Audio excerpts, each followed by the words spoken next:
নমস্কাৰ, এই মুহূৰ্তত আহি পৰিছে ৰাজ্যখনৰ বাবে খন্দিয়া কেইবাটাও বিগ ব্ৰেকিং নিউজ।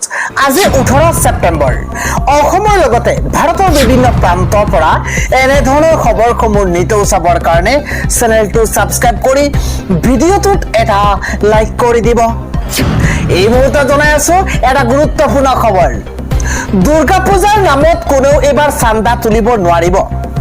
দুৰ্গা পূজাৰ বাবে এবাৰ 17টাকৈ নতুন এছঅপি জাৰি কৰা হৈছে। এটা ব্ৰেকিং নিউজ এই মুহূৰ্তত জনোৱাৰ চেষ্টা কৰিছো। দুৰ্গা পূজাক লৈ আহি গৈছে নতুন এছঅপি। 17টাকৈ নতুন নিয়ম জাৰি কৰা হৈছে এই মুহূৰ্তত। পূজা মণ্ডপ নিৰ্মাণৰ বাবে আৰক্ষী প্ৰশাসনৰ অনুমতি ল'ব লাগিব। পূজা মণ্ডপৰ ফিটনেছৰ অনুমতি ল'ব লাগিব। এটা ডাঙৰ খবৰ এই মুহূৰ্তত জনোৱাৰ চেষ্টা কৰিছো। পৰ্যাপ্ত ভলেণ্টিয়াৰ নিয়োগ কৰিব লাগিব পূজা কমিটিয়ে। এটা বিগ ব্ৰেকিং নিউজ, ডাঙৰ খবৰ জনোৱাৰ চেষ্টা কৰিছো। অতিৰিক্তভাৱে লাইটৰ ব্যৱস্থা ৰাখিব লাগিব পূজা কমিটিয়ে। অগ্নি নিৰ্বাপনৰ ব্যৱস্থাৰ লগতে প্ৰয়োজনীয় ব্যৱস্থা ৰখাটো বাধ্যতামূলক। লাউড স্পিকাৰ ব্যৱহাৰ আৰু শব্দ প্ৰদূষণৰ নিয়ম মানি চলিব লাগিব। পুৱা 6 বজাৰ পৰা নিশা 10 বজালৈকে লাউড স্পিকাৰৰ অনুমতি। চাৰিওফালে চিচিটিভি কেমেৰা সঠিকভাৱে স্থাপন কৰাটো নিশ্চিত কৰা। স্বেচ্ছাসেৱকৰ তালিকা দাখিল কৰিব লাগিব। ওচৰৰ আৰক্ষী থানাত সকলো বিষয়ববীয়া স্বেচ্ছাসেৱকৰ তালিকা দিব লাগিব। ওচৰৰ আৰক্ষী থানাত সকলো বিষয়ববীয়া স্বেচ্ছাসেৱকৰ তালিকা দিব লাগিব। পুৰুষ আৰু মহিলাৰ বাবে পৃথক প্ৰৱেশ প্ৰস্থান বেৰিকেড স্থাপন কৰিব লাগিব। পৰ্যাপ্ত আলোকসজ্জা নিশ্চিত কৰিব লাগিব। জেনেৰেটৰ ব্যৱস্থা ৰাখিব লাগিব পূজা কমিটিসমূহত। পেণ্ডেলৰ পহৰা দিয়াৰ বাবে আৰক্ষীক সকলো সুবিধা প্ৰদান কৰিব লাগিব আৰু জৰুৰীকালীন যোগাযোগ নম্বৰ আৰু স্থানসমূহ নিশ্চিত কৰিব লাগিব। যান বাহনৰ নীতি নিয়ম মানি চলিব লাগিব। ভিভিআইপি ব্যক্তি আহিলে আৰক্ষীক আগতীয়াকৈ অৱগত কৰিব লাগিব। ৰাইজক সহায় কৰিবলৈ পেণ্ডেলত 24x7 হেল্প ডেস্ক স্থাপন কৰিব লাগিব। চিকিৎসককে ধৰি চিকিৎসাৰ দল সাজু কৰিব লাগিব। জৰুৰীকালীন অৱস্থাৰ বাবে এটা অঞ্চল নিৰ্দিষ্ট কৰি ৰাখিব লাগিব। মূৰ্তি বিসৰ্জনৰ বাবে নিৰ্ধাৰণ কৰা নিৰ্দিষ্ট পথ আৰু সময় মানিব লাগিব। নিয়ম ভংগ কৰিলে কঠোৰ ব্যৱস্থা গ্ৰহণ কৰা হ'ব। পৰিষ্কাৰ পৰিচ্ছন্নতাৰ ক্ষেত্ৰত নজৰ ৰাখিব লাগিব। দৰ্শনাৰ্থী আৰু ভক্তৰ বাবে খোৱাপানীৰ পৰ্যাপ্ত ব্যৱস্থা ৰাখিব লাগিব। কোনো ৰাজহুৱা পথত পূজা পেণ্ডেল স্থাপন নকৰিব। পেণ্ডেলৰ পৰা 100 মিটাৰৰ ভিতৰত পাৰ্কিং কৰিব নোৱাৰিব। পূজাত চিলিণ্ডাৰ, পেট্ৰল, ডিজেল, কেৰাচিন আদি ব্যৱহাৰ এৰক। মূৰ্তি বিসৰ্জনৰ সময়ত কেৱল মাত্ৰ ভক্তিমূলক গীতহে বজাব লাগিব। চান্দা সংগ্ৰহ কৰাৰ পৰা বিৰত থাকিব লাগিব। আৰু এইদৰে 17টাকৈ নতুন এছঅপি দুৰ্গা পূজাত জাৰি কৰা হৈছে। আজিৰ সন্ধিয়াৰ পৰৱৰ্তী গুৰুত্বপূৰ্ণ খবৰ। এইবাৰ জনজাতিকৰণৰ দাবীত বিজেপি চৰকাৰৰ বিৰুদ্ধে কাইলৈ মটকত বজ্ৰনিনাদ। এই মুহূৰ্তত এটা বিগ ব্ৰেকিং ডাঙৰ খবৰ জনোৱাৰ চেষ্টা কৰিছো। শতিকাৰ সৰ্ববৃহৎ প্ৰতিবাদ চাবলৈ সাজু হওক আপুনি। তেজপুৰ কঁপাবলৈ সাজু হৈ পৰিছে 50,000 লোক। উজনি অসমত মটকৰ বজ্ৰনিনাদ। মটকৰ প্ৰতিবাদত স্তব্ধ হ'ব উজনি অসম। বাঁহৰ চুঙা কাটি এইদৰে প্ৰতিবাদলৈ সাজু হৈ পৰিছে জনতা। ডাঙৰ খবৰ, কাইলৈ উলিওৱা হ'ব সৰ্ববৃহৎ জোৰ সমদল। একত্ৰিত হ'ব 50,000 মটক ৰাইজ। গাঁৱে গাঁৱে বাঁহৰ চুঙালৈ সাজু হৈ পৰিছে ৰাইজ। শতাধিক সৰ্ববৃহৎ প্ৰতিবাদ চাবলৈ সাজু হওক। পৰৱৰ্তী গুৰুত্বপূৰ্ণ খবৰ হৈছে ভোট চুৰি কৰি মুখ বন্ধ হৈ পৰিছে বিজেপিৰ। আক্ৰমণাত্মক হৈ পৰিছে কংগ্ৰেছৰ যুৱৰাজ ৰাহুল গান্ধী। এটা বিগ ব্ৰেকিং ডাঙৰ খবৰ জনোৱাৰ চেষ্টা কৰিছো। ভোট চুৰি কৰি মুখ বন্ধ হৈছে বিজেপিৰ মন্তব্য কৰিছে ৰাহুল গান্ধীয়ে। ৰাহুল গান্ধীয়ে কৈছে যে ভোট চুৰি কৰি ধৰা পৰিছে প্ৰধানমন্ত্ৰী নৰেন্দ্ৰ মোদী। ধৰা পৰাৰ বাবেই মুখ বন্ধ এতিয়া প্ৰধানমন্ত্ৰী নৰেন্দ্ৰ মোদী। প্ৰতিদিনেই প্ৰধানমন্ত্ৰী নৰেন্দ্ৰ মোদীৰ বিৰুদ্ধে ভোট চুৰিৰ গুৰুতৰ অভিযোগ উত্থাপন হৈছে আৰু তাৰ পাছতে মুখ খুলিব পৰা নাই প্ৰধানমন্ত্ৰী নৰেন্দ্ৰ মোদী। প্ৰধানমন্ত্ৰী মোদী ধৰা পৰিছে এতিয়া আৰু পলাব নোৱাৰে বুলি মন্তব্য কৰিছে ৰাহুল গান্ধীয়ে। প্ৰধানমন্ত্ৰী মোদীৰ গুজৰাট মডেল ভোট চুৰিৰ মডেল হে। ভোট চুৰিৰ জৰিয়তে দেশৰ সংবিধানত আক্ৰমণ কৰা হৈছে। ভোট চুৰিৰ জৰিয়তে ভাৰতবাসীৰ আত্মাৰ ওপৰত আক্ৰমণ কৰা হৈছে। এইদৰে মন্তব্য কৰিছে গৌৰৱ গগৈয়ে। প্ৰধানমন্ত্ৰী মোদীৰ বিৰুদ্ধে আক্ৰমণাত্মক ৰূপত বিৰোধী দলপতি ৰাহুল গান্ধী। আন এটা খবৰ হৈছে এইবাৰ অসমৰ মাজেৰে মেঘালয়ত এখনো বাহন প্ৰৱেশ কৰিবলৈ নিদিয়াৰ হুংকাৰ। সম্পূৰ্ণৰূপে প্ৰৱেশ নিষিদ্ধ কৰা হৈছে মেঘালয়ৰ বাহন। অসমৰ টেক্সি চালকৰ কঠোৰ পদক্ষেপ। দৃশ্য চাওক, অসমত সম্পূৰ্ণৰূপে প্ৰৱেশ নিষিদ্ধ কৰা হ'ব মেঘালয়ৰ বাহন। মেঘালয়ত অসমৰ মাজেৰে এখনো বাহন প্ৰৱেশ কৰিবলৈ নিদিয়াৰ হুংকাৰ প্ৰদান কৰা হৈছে। তেলৰ টেংকাৰো যাব দিয়া নহ'ব মেঘালয়লৈ। যোৰাবাটৰ পৰাই এখনকৈ উভতাই পঠিওৱা হ'ব মেঘালয়ৰ বাহন। যোৰাবাটত আজিৰ দিনটোত উত্তপ্ত পৰিস্থিতিৰ সূচনা হৈছে। অসমৰ টেক্সি চালকৰ উত্তাল প্ৰতিবাদ। যোৰাবাটৰ পৰাই মেঘালয়ৰ টেক্সি ঘূৰাই পঠিওৱা হৈছে। এইদৰে এক ভয়ংকৰ উত্তপ্ত পৰিস্থিতিৰ সূচনা হৈছে আজি যোৰাবাটত। পৰিস্থিতি নিয়ন্ত্ৰণৰ বাবে মেঘালয় আৰক্ষী আহি উপস্থিত হৈছে। অসমত প্ৰৱেশ নিষিদ্ধ কৰা হৈছে মেঘালয়ৰ টেক্সিত। আমি জনাই আছো আন এটা ডাঙৰ খবৰ, তেল, কয়লা, চাহ, কাঠ একো নিবলৈ নিদিও। জনজাতিকৰণৰ দাবীত মৰাণে কঁপাইছে উজনি অসম। জনজাতিকৰণৰ দাবীত কঁপিছে উজনি অসম। মৰাণে কঁপাইছে উজনি অসম। উজনিত মৰাণ বৃহৎ অৰ্থনৈতিক অৱৰোধ কাৰ্যসূচী। জনজাতিকৰণ নিদিয়া পৰ্যন্ত ক্ষান্ত নহয় মৰাণসকল। নিশাও মৰাণৰ প্ৰতিবাদত কঁপিছে উজনি। এটা বিগ ব্ৰেকিং ডাঙৰ খবৰ জনোৱাৰ চেষ্টা কৰিছো। উজনি অসমৰ পৰা তেল, কয়লা, চাহ, কাঠ সৰবৰাহত বাধা দিয়া হৈছে। নিশা তিনিচুকীয়াতে প্ৰতিবাদ সাব্যস্ত কৰি সম্পূৰ্ণ বন্ধ হৈছে সৰবৰাহ। চৰকাৰে যিমানেই বঞ্চনা কৰিব প্ৰতিবাদ সিমানেই তীব্ৰতৰ হ'ব। জনজাতিকৰণ নিদিয়া পৰ্যন্ত প্ৰতিবাদ ভয়াৱহ হৈ গৈ থাকিব। দিল্লী দিছপুৰতে কোনো শান্তিৰে বহি থাকিব নোৱাৰিব। শেষ শকিয়নিবাৰ মৰাণ জনতাৰ। আন এটা সন্ধিয়াৰ ডাঙৰ খবৰ, ইজৰাইলৰ বিৰুদ্ধে একত্ৰিত হৈছে 50খন মুছলমান দেশ। ইজৰাইলৰ বিৰুদ্ধে একত্ৰিত হৈছে 50খন মুছলমান দেশ। 50খন মুছলমান দেশৰ নেতা মিলিত হয় কাটাৰত। ইছলামিক দেশসমূহক ইজৰাইলৰ সৈতে সম্পৰ্ক ছেদ কৰিবলৈ দাবী। ইৰাণৰ ৰাষ্ট্ৰপতিৰ এই দাবীক লৈ বৈঠকত আলোচনা কৰা হৈছে। 9 ছেপ্টেম্বৰত কাটাৰত ইজৰাইলে কৰিছিল আক্ৰমণ। এই আক্ৰমণৰ পিছতেই আৰব লীগ আৰু OICয়ে আহ্বান কৰিছিল বৈঠকৰ। ইজৰাইলৰ বিৰুদ্ধে একত্ৰিত হৈছে 50খন মুছলমান দেশ আৰু 50খন মুছলমান দেশৰ নেতা কাটাৰত মিলিত হৈছে। ইছলামিক দেশসমূহক ইজৰাইলৰ সৈতে সম্পৰ্ক ছেদ কৰিবলৈ দাবী জনোৱা হৈছে। আন এটা ডাঙৰ খবৰ হৈছে কাছাৰত পুনৰ শিশু মহিলাসহ জালত পৰিছে 7 গৰাকী ৰোহিংগিয়া। কেইবছৰমান পূৰ্বে বাংলাদেশৰ পৰা অবৈধভাৱে প্ৰৱেশ কৰিছিল ভাৰতত। দীৰ্ঘদিনে হায়দৰাবাদত থাকি পুনৰ বাংলাদেশলৈ উভতিবলৈ আহিছিল কাটিগড়ালৈ আৰু পুনৰ কাছাৰত শিশু মহিলাসহ আৰক্ষীৰ জালত পৰিছে 7 গৰাকী ৰোহিংগিয়া। পৰৱৰ্তী খবৰটো হৈছে এইবাৰ নগাঁও জিলাত ভাইৰেল হৈ পৰিছে 9ম শ্ৰেণীৰ প্ৰশ্ন কাকত। অসমীয়া বিষয়ৰ পৰীক্ষাৰ পূৰ্বে ছাত্ৰ ছাত্ৰীৰ মোবাইলে উপলব্ধ হৈছে এইবাৰ 9ম শ্ৰেণীৰ প্ৰশ্ন কাকত। প্ৰশ্ন কাকতৰ বিনিময়ত দুষ্ট চক্ৰই 5ৰ পৰা 6,000 টকাকৈ সংগ্ৰহ কৰাৰ গুৰুতৰ অভিযোগ উত্থাপন হৈছে। আন এটা খবৰ হৈছে 10 ছেপ্টেম্বৰৰ পিছত কথাৰ বিশ্বাসযোগ্যতা হেৰুৱাইছে মুখ্যমন্ত্ৰী হিমন্ত বিশ্ব শৰ্মাই। যিমানেই মুখ্যমন্ত্ৰী SITৰ কথা ক'ব সিমানেই মই হিৰো হ'ম, এই মন্তব্য কৰিছে APCCৰ সভাপতি গৌৰৱ গগৈয়ে। গৌৰৱ গগৈয়ে কয় যে মই ভালেই পাওঁ যে SITৰ কথা ক'লে।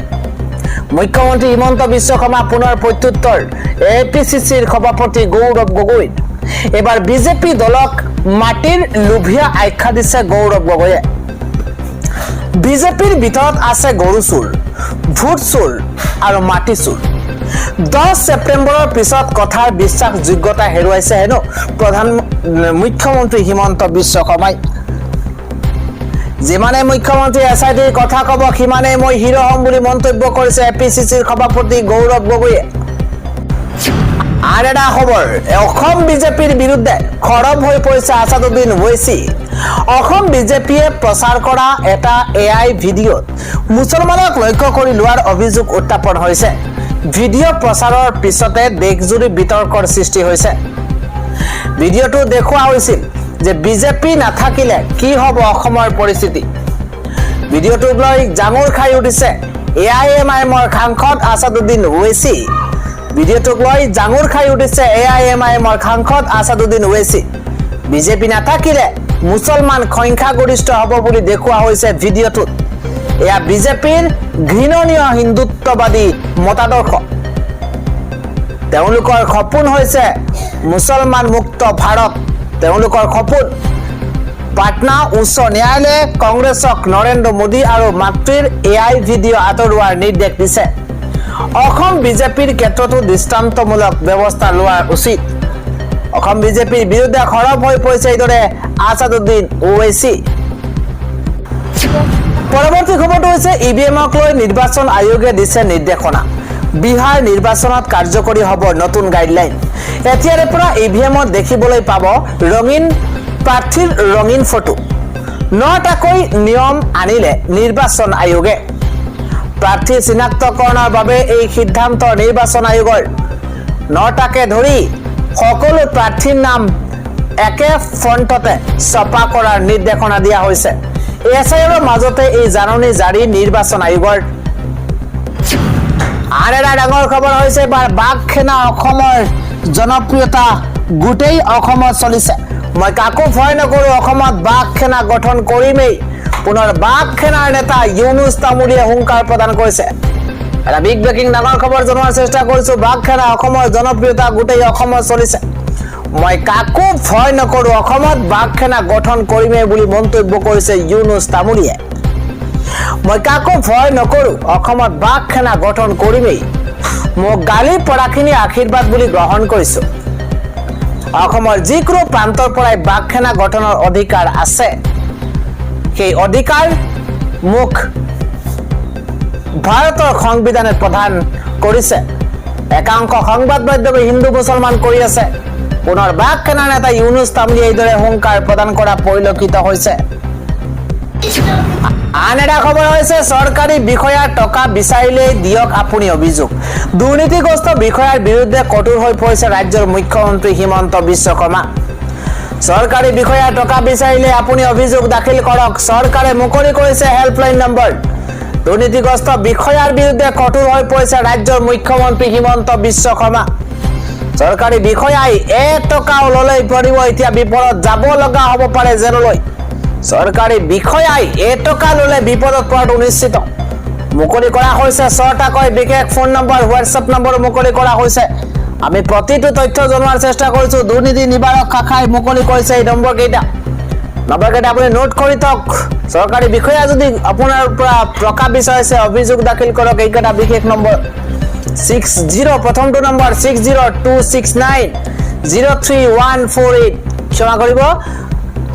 60269031148 আন এটা নম্বৰ হৈছে 60269033483 আৰু এটা নম্বৰ হৈছে 60269033481 একেটা নম্বৰত আপুনি অভিযোগ দাখিল কৰক হোৱাটছআপ নম্বৰ মুকলি কৰা হৈছে এই মুহূৰ্তত 602690123 complaints.vsc@gmail.com এই মেইলত আপুনি অভিযোগ দাখিল কৰিব পাৰিব পৰৱৰ্তী খবৰ পুনৰ উৰিয়ামঘাটত নগাৰ আগ্ৰাসন নগাৰ পৰা সুৰক্ষা দিয়াৰ দাবীত এবাৰ খিলঞ্জীয়াৰ প্ৰতিবাদ এটা বিগ ব্ৰেকিং ডাঙৰ খবৰ জনোৱাৰ চেষ্টা কৰিছো পুনৰ উৰিয়ামঘাটত নগাৰ আগ্ৰাসন নগাৰ কাণ্ডক লৈ সুৰক্ষাৰ দাবীত খিলঞ্জীয়াৰ প্ৰতিবাদ অসমৰ মাটিত গছ পুলি ৰোপণ কৰিবলৈ আহিল নগা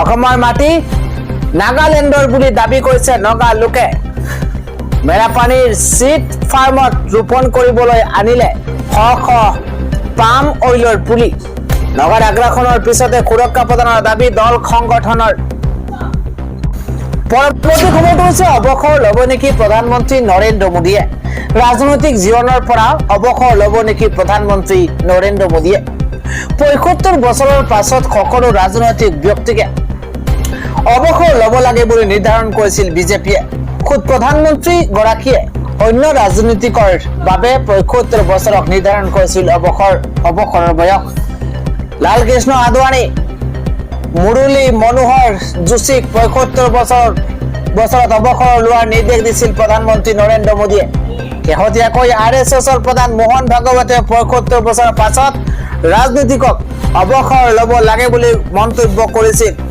মোদীৰ অৱসৰৰ সন্দৰ্ভত বিৰোধীৰ সমালোচনা প্ৰধানমন্ত্ৰী নৰেন্দ্ৰ মোদীৰ অৱসৰৰ সন্দৰ্ভত বিৰোধীয়ে কঠোৰ সমালোচনা কৰিছে আশা কৰো ৭৫ বছৰত ভৰি দি প্ৰধানমন্ত্ৰী অৱসৰ গ্ৰহণ কৰিব এয়া বিৰোধীৰ মন্তব্য ইফালে বুধবাৰে ৭৫ বছৰত ভৰি দিছে প্ৰধানমন্ত্ৰী নৰেন্দ্ৰ মোদীয়ে ৭৫ বছৰ সম্পূৰ্ণ হোৱাৰ পাছতেই দেশজুৰি প্ৰধানমন্ত্ৰী নৰেন্দ্ৰ মোদীৰ অৱসৰক লৈ উত্থাপন হৈছে প্ৰশ্ন আন এটা খবৰ সৌদি আৰব আৰু পাকিস্তানৰ মাজত চুক্তি স্বাক্ষৰ পাকিস্তানৰ ওপৰত আক্ৰমণ মানেই এতিয়াৰে পৰা সৌদিৰ ওপৰত আক্ৰমণ পাকিস্তানৰ ওপৰত আক্ৰমণ মানেই এতিয়াৰে পৰা সৌদিৰ ওপৰত আক্ৰমণ দুয়োখন দেশৰ মাজত সুৰক্ষা সন্দৰ্ভত স্বাক্ষৰিত হৈছে চুক্তি এতিয়াৰে পৰা পাকিস্তানৰ ওপৰত আক্ৰমণ মানেই সৌদি আৰবৰ ওপৰত আক্ৰমণ পাকিস্তানৰ ওপৰত আক্ৰমণ কৰিলে দুয়োখন দেশে মিলি উত্তৰ দিব লাগিব এই বুজাবুজি চুক্তি স্বাক্ষৰিত হোৱাৰ পিছতে খৰব হৈ পৰিছে ভাৰত পাকিস্তানে প্ৰায়ে ভাৰতৰ বিৰুদ্ধে ষড়যন্ত্ৰ ৰচি আহিছে কাটাৰৰ ৰাজধানী দোহাত ইজৰাইলৰ আক্ৰমণৰ পিছতে সৌদি পাকিস্তানৰ পদক্ষেপ আৰব আৰু পাকিস্তানে বুধবাৰে সুৰক্ষা সন্দৰ্ভত বুজাবুজি চুক্তি স্বাক্ষৰিত কৰে ৰিয়াদত অনুষ্ঠিত হৈছিল সৌদি আৰু পাকিস্তানৰ বৈঠক উপস্থিত আছিল পাকিস্তানৰ প্ৰধানমন্ত্ৰী আৰু সৌদিৰ crown prince Mohammed bin Salman পৰৱৰ্তী খবৰ ডিপকুৰ পানীত ডুব গৈছে সৰু পথাৰৰ ২৫খনকৈ গাঁও এতিয়া বন্যাৰ্থৰ মাজত হাহাকাৰ পৰিৱেশৰ সূচনা হৈছে শেহতীয়াকৈ প্ৰবল বৰষুণৰ ফলত নিপকুৱে দয়াং জলবিদ্যুৎ প্ৰকল্পৰ ৪খনকৈ গেট খোলাৰ পিছতেই গোলাঘাট জিলাৰ সদুপথাৰ সমজিলাৰ ২৫খনকৈ গাঁও বানত আক্ৰান্ত হৈছে দয়াং আৰু ধনশিৰি নদীৰ লগতে উপনৈসমূহ উফন্দি উঠাত নৈপৰীয়া অঞ্চলবোৰত পানী প্ৰৱেশ কৰি এক ভয়ংকৰ পৰিস্থিতিৰ সৃষ্টি হৈছে বানৰ কবলত পৰি প্ৰায় ৪০০ পৰিয়াল ঘৰৰ ত্যাগ কৰিবলগীয়া হৈছে প্ৰশাসনে এতিয়ালৈকে ৭টা বান শিবিৰ স্থাপন কৰি প্ৰায় ১৮০০ গৰাকী লোকক আশ্ৰয় প্ৰদান কৰিছে বুলি জানিবলৈ দিছে শিবিৰসমূহত খাদ্য সামগ্ৰীৰ যোগান পানী খোৱা পানী আৰু স্বাস্থ্য পৰীক্ষাৰ ব্যৱস্থা কৰাৰ লগতে গৃহ পশুৰ বাবে বিশেষভাৱে খাদ্য যোগানৰ ব্যৱস্থাও কৰা হৈছে সৰুপথাৰ সমজিলা আয়ুক্তৰ মানৱজ্যোতি নাথে সংবাদ মাধ্যমৰ আগত মত প্ৰকাশ কৰিছে যে এই মুহূৰ্তত ২৫খন গাঁও পানীত জুৰুলা হৈ পৰিছে প্ৰায় ১৮০০ৰো অধিক লোক ৭টা শিবিৰত আশ্ৰয় লৈ আছে ক্ষতিগ্ৰস্ত কৃষকসকলে কৃষি ফচল বীমা আঁচনিৰ জৰিয়তে ক্ষতিপূৰণ লাভ কৰিব লগতে দুৰ্যোগ ব্যৱস্থাপনা দিশৰ পৰা বিশেষ সহযোগিতা কৰা হ'ব পৰৱৰ্তী খবৰ বিহাৰৰ পিছত দিল্লীত আৰম্ভ হৈছে এছআইআৰ প্ৰক্ৰিয়া ২০০২ চনৰ তালিকাত ভোটাৰৰ নাম বিচাৰিবলৈ আয়োগৰ নিৰ্দেশ বিহাৰৰ পিছত নিৰ্বাচন আয়োগে ইতিমধ্যে স্পষ্ট কৰি দিছে যে ভোটাৰ তালিকা বা এছআইআৰ ব্যাপক সংশোধন সমগ্ৰ দেশতে হ'ব ৰাজধানী দিল্লীত আৰম্ভ হৈছে এই প্ৰক্ৰিয়া ২০০২ চনৰ তালিকাত ভোটাৰৰ নাম আছে নে নাই পৰীক্ষা কৰিবলৈ দিল্লীৰ মুখ্য নিৰ্বাচনী বিষয়াৰ অনুৰোধ জনাইছে দিল্লীৰ মুখ্য নিৰ্বাচনী বিষয়া প্ৰকাশ কৰা এক বিবৃতিত কোৱা হৈছে যে ভোটাৰ তালিকা পৰীক্ষাৰ এই পৰ্যায় ২৬ অক্টোবৰলৈকে বিবৃতিটোত ভোটাৰ আৰু তেওঁলোকৰ অভিভাৱকৰ নাম ২০০২ চনৰ ভোটাৰ তালিকাত আছে নে নাই পৰীক্ষা কৰিবলৈ অনুৰোধ জনোৱা হৈছে ২০০২ চনৰ ভোটাৰ তালিকাৰ কপি দিল্লীৰ মুখ্য কাৰ্যবাহী বিষয়াৰ ৱেবছাইটতো আপলোড কৰা হৈছে।